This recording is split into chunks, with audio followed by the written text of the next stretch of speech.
Another day, another one of Zohran Mamdani's policies advisors wrapped up in controversy. This time, it's Tamika Mallory, tapped to be member of Mamdani's, quote, Committee on Community Safety. And if you're a New Yorker and you're concerned about crime, retail theft, and law and order, her past comments during the 2020 riots could be disqualifying.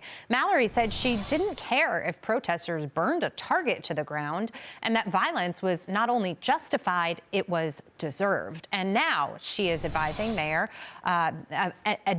a mayor who is responsible for public safety in America's biggest city. Dagan, I come to you on this. She's the crime transition advisor, and there's a quote from her in 2020. She says, "We are not responsible for the mental illness that has been inflicted upon our people by the American government, institutions, and those people who are in positions of power. I don't give a damn if they burn down a Target, because Target should be on the streets with us, calling for the justice that our people deserve." Lovely. Wait, her title is Crime Transition Advisor. So she's an advisor responsible for transitioning New York City to crime. Is the way that I read that. The very far left has always had a problem with retail and just supermarkets, drugstores, any kind of mass retail. It's one of the reasons we don't have a Walmart in New York City. Some Targets, small Targets, but they see shoplifting as something that should not be prosecuted, that isn't a crime.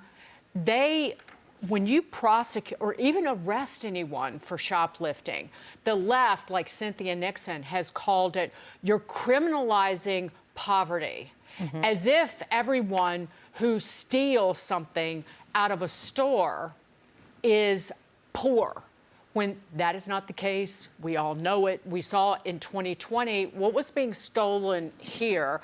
It was marauding gangs of people looting luxury goods stores. So, again, their entire narrative is phony, false, and a lie meant to give them more control over private businesses, which they deem evil. And Brian, I want to see what you make of this Axios report. Two sources familiar reportedly telling Axios that Trump has been texting back and forth with Zohran Mamdani. Oh, yeah. We remember when they were standing together, or Zohran was standing, President was sitting at his desk in the Oval Office, and it was the aftermath of what seemed like an odd meeting to me, and a bit of an odd relationship forming, although I rather see Trump engaged and involved in this than not. But what do you make of that? I agree. I think talking to people is good. And President Trump talks to a lot of people. He talks to world leaders that you don't like. He talks to world leaders you do like. He talks to mayors you don't like. He talks to mayors that you do like. It's good he's talking to Mamdani. I hope what he's telling Mamdani is you should hire different people, because the people you're hiring are crazy, okay? I hope he's not getting any advice from Mamdani on what to do on the economy, because that would not be good advice. But I do think, you know, he gets critiqued all the time for being the guy he's going to be the dictator. You know, he's sending ICE in, and he's just trying to install martial law or something like this. But actually, he's the leader, I think, more than any we've had in my recent memory, who believes you get to better answers by talking to people. Yeah. And that's what he does with everyone. And I think if he's doing that with Mamdani, that's great. I hope Mamdani listens, because Mamdani is hiring unbalanced people who worship their ideology. And as a result of that, they say things that are destructive to the human race. Like, I think Target should burn, or it should be looted, or whatever she said. That's straight up crazy. She should have no place in a government of a city like this. Well, I was surprised that the mayor finally condemned the actions of the Iranian regime, because he would not condemn or back off of globalize the Intifada. But he did say that he does not support the way the Iranian government has responded to what's happening over there. I'm wondering if there is some Trump effect that is taking hold of him and making him possibly a little bit more sane than he seems. Although when we talk about Tamika Mallory, it seems not. You know, when you think about crime and everything that's happening on the ground here, that has a huge financial impact for us. Yeah, I think they're talking because they have a common interest in housing, actually, Trump and Mamdani.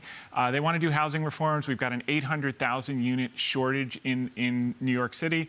And what they want to do is roll back some of the environmental rules that will actually increase the pace at which they can build and lower the cost by 11 to 16%. So I would bet that's where their common ground is in terms of Mamdani talking about affordability beyond free bus passes and free subway passes and everything else he promised, but actually putting people in houses, and you have to do that in a practical way, and that's something that Trump can be helpful with.